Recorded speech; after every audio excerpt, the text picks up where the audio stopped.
Hi, I'm Debbie Hartner. I'm Elsie Johnson. And we are two sisters, Southern Cooking.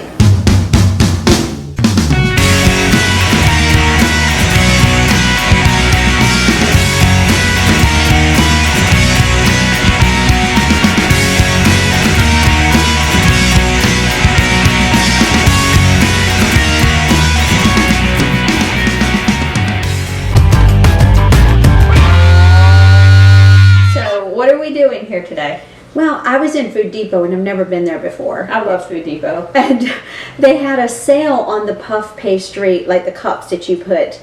And so I went ahead and picked up 2 boxes of it, and I was trying to figure out what can I do. And I was thinking about making fresh fruit to put in there, blah, blah, blah. So long story short, I had 2 cans of apple pie filling that was going to expire like within 2 or 3 months. And I was like, what can I use with that? So I started like playing around with some stuff. Elsie came up with the idea of brightening up the flavor of the filling to make it less chemically, you know, so it's not as chemical, with some lemon juice. So we have a apple pie spice in here, and we have the cinnamon in here.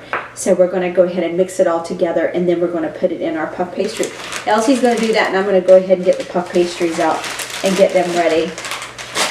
All right.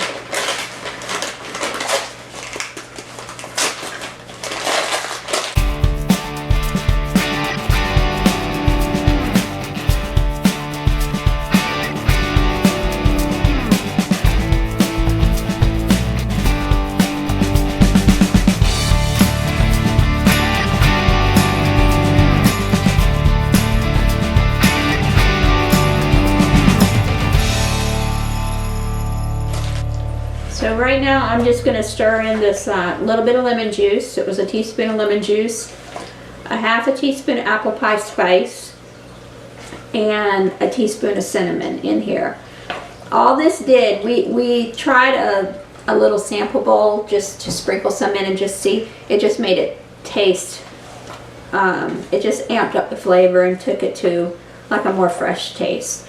The lemon juice kind of just brightens the whole thing and makes it where you can't really tell that it was, you know, like a jarred pie filling. We also took and crushed up all the apples that were in it into more of a bite-sized pieces too. So we've got this all mixed together now. So what we're going to have to do with the puff pastry in order to make it work is we're going to have to bake these for a few minutes so they rise up, and then we can put that top of here. That makes sense. So that way we don't have, because there's no way, when you look at this, you're like, I pulled it apart and I was like, this is the first time for me using this. I've and never I was used like, those. I've used the puff pastry, the rolled out kind, but I've never used the little cups. It said also to bake it this side up and to kind of loosen it so it's not. So it rises. So it proper. rises, yeah. Yeah. So loosen it up, and that way it'll rise. So. And you just follow the directions on your puff pastry box to bake them. And these were Pepperidge Farm. Let you do that one. So this is, and then we'll take it out and fill them and then put them back in and let them finish baking. But we have to allow them to bake a little bit so they rise up enough so they can have the puff pastry to be inserted with the apple pie filling. All right. Yeah, because these are not like cups like you would vision right now. Correct. Not the way they're not the way they look. And that makes sense because they're packaged flat to get in a box. So. And not only that, if you've ever seen puff pastries, they come very flat. Right. And then when you cut them and then you bake them, they just blow up. So we're going to put this in the oven at 425, let it rise, and then we'll take it out before it is done and put our pie filling in it. And then when it's done, then we're going to do a confectioner's sugar drizzle across it. You can put walnuts on it. You can do whatever you want. You can probably do pretty much whatever you choose. Yeah. Honestly, it's your choice. Yeah. So I'm going to go ahead and get this in the oven, and we'll be right back, guys. Now we're back. We have partially baked these so that they can start to puff up a little. And what I'm going to do here is very gently push down so that we can put some of that filling in here. Because we disconnected them and pre-baked them 350 for like about 10 minutes. Yeah. And then we'll put it back in the oven and bake it for about another 10 minutes. Basically what you're doing is warming this up and finish baking your pastries, your puff pastries.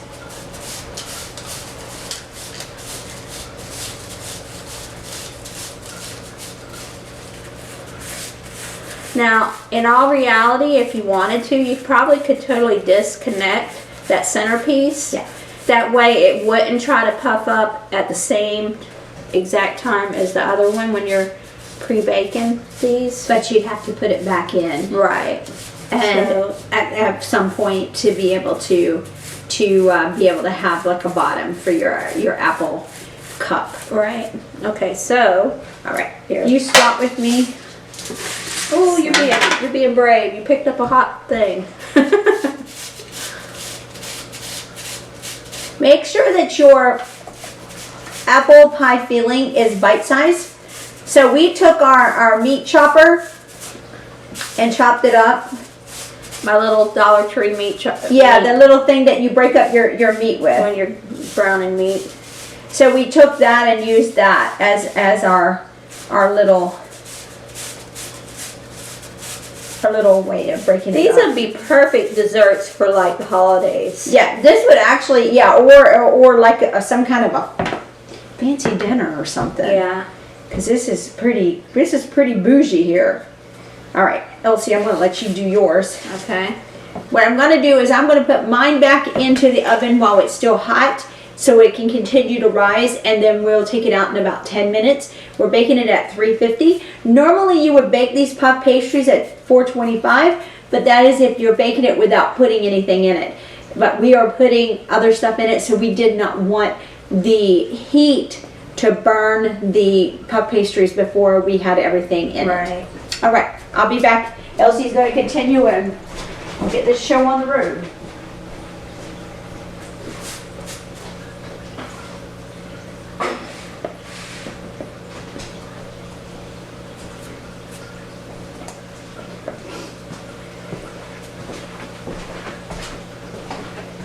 They look so pretty. I'm serious, guys. And I'm telling you, once you do what we did with doctoring it up to get rid of all that chemical-y taste, because we're so used to having everything like homemade, that I knew if I didn't get rid of this stuff that it was going to go bad, and I don't want, 2 to 3 months and then I have to throw them away.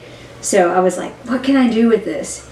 And this is a perfect recipe for that. And plus, Elsie has left over now that she can actually make apple turnovers for her and Roger this week, and make them a dessert on one of the nights. So it's gonna be perfect. Okay. All right, we'll go ahead and get this in the oven, 350 for another 10 minutes. Get it baked up, and then we'll show you what it looks like when it comes out. We'll see you guys.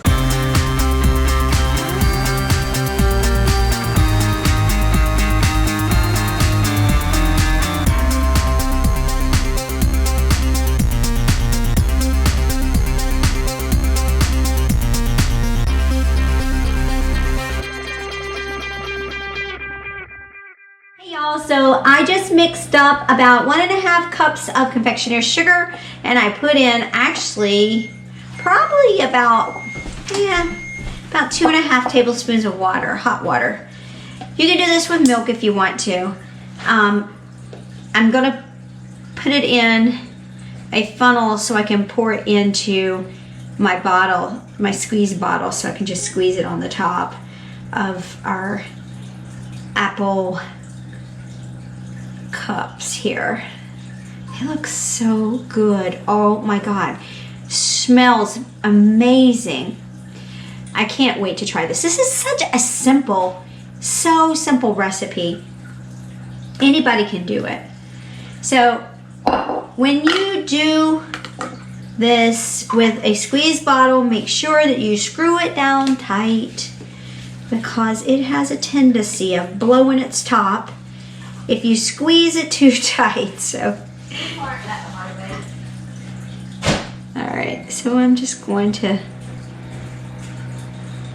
put some over top of it like this. Oh, that looks so pretty. Oh my gosh, this is gonna be so good, y'all. So you gotta be careful how much you squeeze on this, because you could squeeze the top right off of it if you're not careful. Especially if it's any ways thick or anything. So I hold it with both hands to keep it on. I'm gonna go over it again because this is kind of warm and it's melting, so.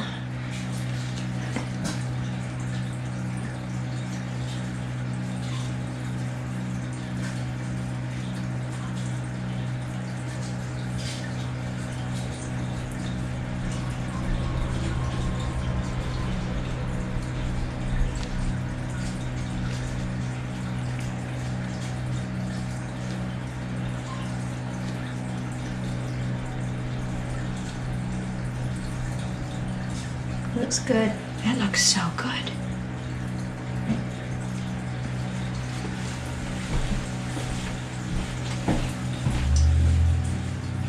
Just gonna cover it with lots of goodness. Lots of love. I want to get the sides too, so it's got it dripping down the sides. You can put walnuts in this. You can do any kind of nut or anything like that if you want to. It would be good for everything.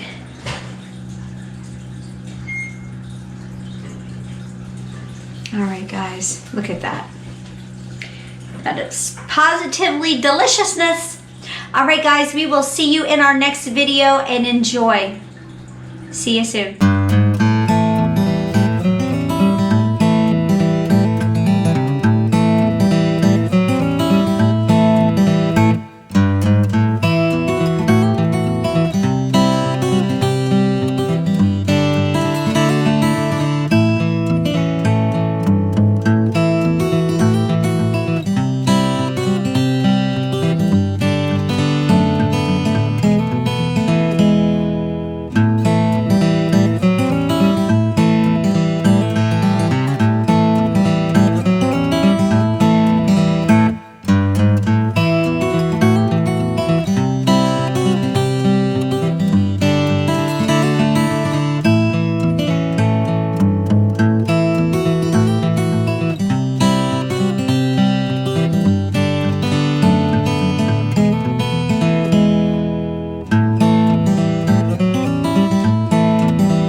And I'm Debbie. We're Two Sisters Southern Cooking. And we thank you for visiting our page. Please like, share, and subscribe. Thank you.